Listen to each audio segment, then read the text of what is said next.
The playoff stage for VCT Masters Toronto is starting tomorrow. So it's time for me to go through the playoff bracket and predict who is going to win all the matches as well as the entire tournament. I did do a video before the tournament started and I did choose which team I thought was going to win the whole thing. However, I reserve the right to change my prediction if I so choose. So if you watch that video, then things might be different here. But let's jump right into it. So this is the playoff bracket as it is shown on VLR. We will be starting from the top all the way to the bottom, going through the whole thing. So starting with XLG versus Sentinels, this was something that XLG chose. So Sentinels going through the Chinese gauntlet is, I guess, just how this tournament's going to work. And so far, Sentinels have beat both Chinese teams, but can they do it against XLG? I think XLG is going to put up a pretty good fight. I've been very impressed with what I've seen from the other Chinese teams this tournament. I did rate them pretty low on my power rankings, but I have been proven wrong up until this point, which I'm fine with. I don't care if the Chinese teams do well or not. I think it's good for the game if that region's pretty good. However, XLG, they are playing with the sub. They're not going to have YOU, who wasn't their best player, but was at least a decently big part of their run. And Sentinels' record against Chinese teams has been very good this tournament, and I do think Sentinels are on a pretty good run right now. I can see them going deep in this tournament, so while I don't think it's going to be easy, I do think Sentinels is going to get it done, and I think they move on. G2 versus Paper X. So G2 did end up picking this one. This is a rematch from all the way back in VCT Masters Shanghai last year, where Paper X were the ones that chose G2. So the roles are flipped this time. And I don't think that G2 particularly wanted to choose Paper X, but it was either them or Gen G by the time they got to their pick. So yeah, I do agree, choosing Paper X, the team that almost blew a 12-3 and 11-1 lead, I think it's fair to probably pick that team. I also do think G2 is pretty favored in this matchup. Paper X have been on a decent run this tournament. They've had some maps where they look really good and maps where they just look terrible on. If you saw my video about their match versus Team Liquid, you'll know what I'm talking about. But they still ended up making it here. Can they topple G2 though? I do think Paper X are definitely a lot more warmed up than G2, but I think G2 is one team that is going to benefit from the extra time. What happened at VCT Masters Shanghai last year was that 3 out of the 4 top seeds ended up losing their match. And I don't know how many top seeds I'm going to pick to lose in this yet, but I could see that happening again because these teams have gone through an absolute gauntlet. They're already in mid-tournament form. They have a better understanding of the meta. Yes, the other teams can practice and prepare, but that's different from playing games. So does that give Paper X the advantage? I'm personally going to say no. I think G2 is going to win that one and have to face off against Sentinels once again, because that's, I guess, just how this kind of works. Moving on, we have RRQ versus Wolves. RRQ, a team that ended up being the best team out of the Pacific in Stage 1, beating Gen G in that Pacific Grand Final, and they looked quite good while doing it. Jimkin was on a really good run. This is his international tournament debut, so I can see him doing quite well here. However, Wolves have been on a pretty good run. While they did start with a loss against Sentinels, they then would have an upset win over Team Heretics, and then faced off against Billy where they would get the better of that rematch.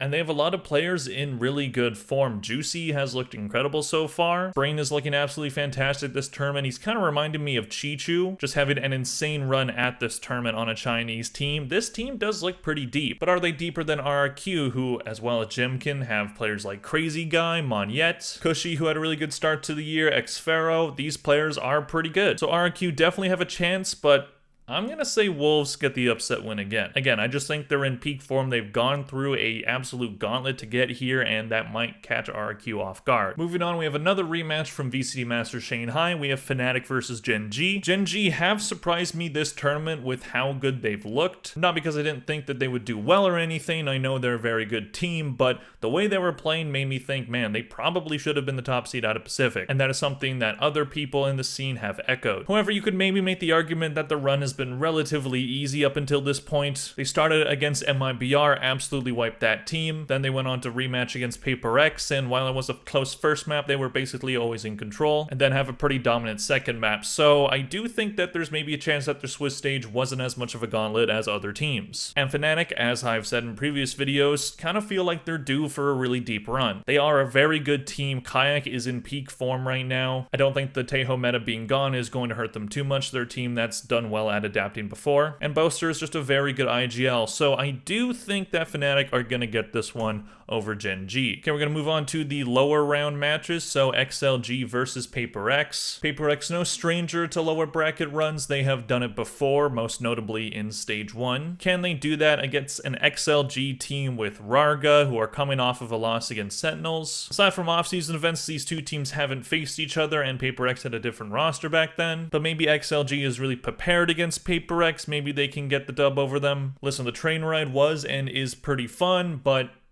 I just don't trust Paper X in general, but especially not after that Team Liquid game. Moving on, we have RRQ versus Gen G, so a rematch of the Pacific Grand Final, yet another regional rematches, which everybody loves at internationals, right? Definitely don't see a ton of complaining about that over social media. Anyways, I think Gen G would be able to get the best of RRQ in a rematch. I think, especially with Texter, just in the form he is right now, and coming off of a loss against Fnatic, I think he's really going to want to win that, and I think he does. Gen G just have so much more international experience than RRQ just throughout that entire lineup. So I do think that RRQ might end up being the top seed that goes out early in this tournament. Sure, you can say that I'm underrating Pacific or whatever, but hey man, Wolves I think are in pretty good form, and Gen G are Gen G. Anyways, moving on to Sentinels versus G2. G2 have generally had Sentinels number not only this year but in previous ones. They finally got their first win against G2 in the bracket of Stage 1 playoffs. However, G2 were able to bounce back, make it to Grand Final, and then beat them. So does that trend continue, or does Sentinels being in good form and coming off of a win over XLG, does that swing that in favor of them? However, with Sentinels coming off of a win over XLG and making it through the Swiss stage, are they going to be in peak form to be able to take down G2? I think while Sentinels do have some potential for an upset here,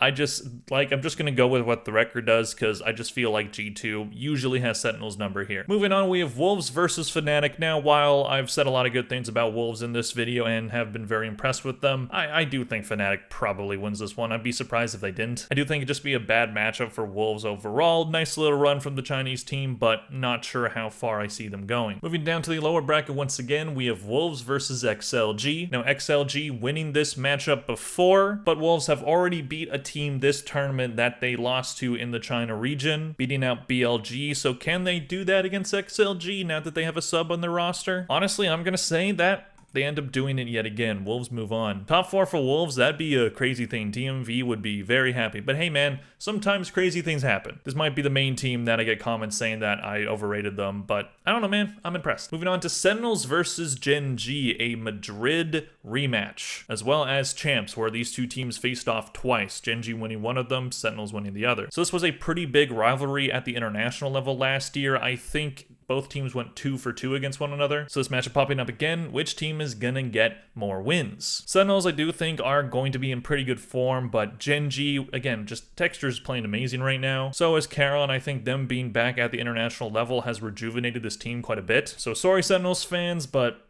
I think Gen G are going to do it. They're a very good team, so is Sentinels, but I do believe that Gen G are going to be able to win that one. Moving on, we have G2 versus Fnatic. These two teams did face off against one another at Champions 2024, Fnatic winning that one. That was a knockout game, so this one not being a knockout match, but still a very important one. I think G2 are going to put up a lot better of a fight than they did in that one previously. However, Fnatic, I do think, are going to make it to the grand final. Moving on to the lower round 3, we have Wolves versus Gen G. I'm just not going to waste too much time on that one. I do think Gen G win that. And then the lower final matchup, G2 versus Gen G. The last time this matchup happened was VCT Masters Shanghai. That was the upper final match at this tournament, this one being a very important lower final. Gen G at this point going through the lower round gauntlet, G2 in the uppers until this one. G2 having another deep run, but coming up short in the end. I personally hope it doesn't happen. I want to see them win a tournament this year, but that's what I'm predicting for now. And we have the grand final, Fnatic versus Gen G, a rematch from earlier in the bracket. Fnatic making yet another grand final run. Gen G as well, two teams that have had so much experience at the international level. And I think the winner of this grand final is going to be Fnatic. I'm keeping my pick from earlier. I thought about changing it. I thought about changing it to maybe Gen G or something like that, but Fnatic, I do think, are going to go on this deep run and probably win the whole thing. Again, it just kind of feels like they're due for one. It's been a while. The rest of EMEA is out of this tournament. So, of course, a lot of people are saying that EMEA is a bad region or it's a one-team region or whatever. And I think Fnatic are going to prove the EMEA that was wrong. This is still a very good team. This is still a team that knows how to win. And I think they're hungry to get another trophy. So we'll see how this all plays out. This is my bracket. Let me know in the comment section down below. What did you think of it? What's your bracket? Who do you have winning? All that good stuff. Please click like and subscribe if you enjoyed this video. Thank you all very much for watching, and I'll see you guys in the next one. Bye.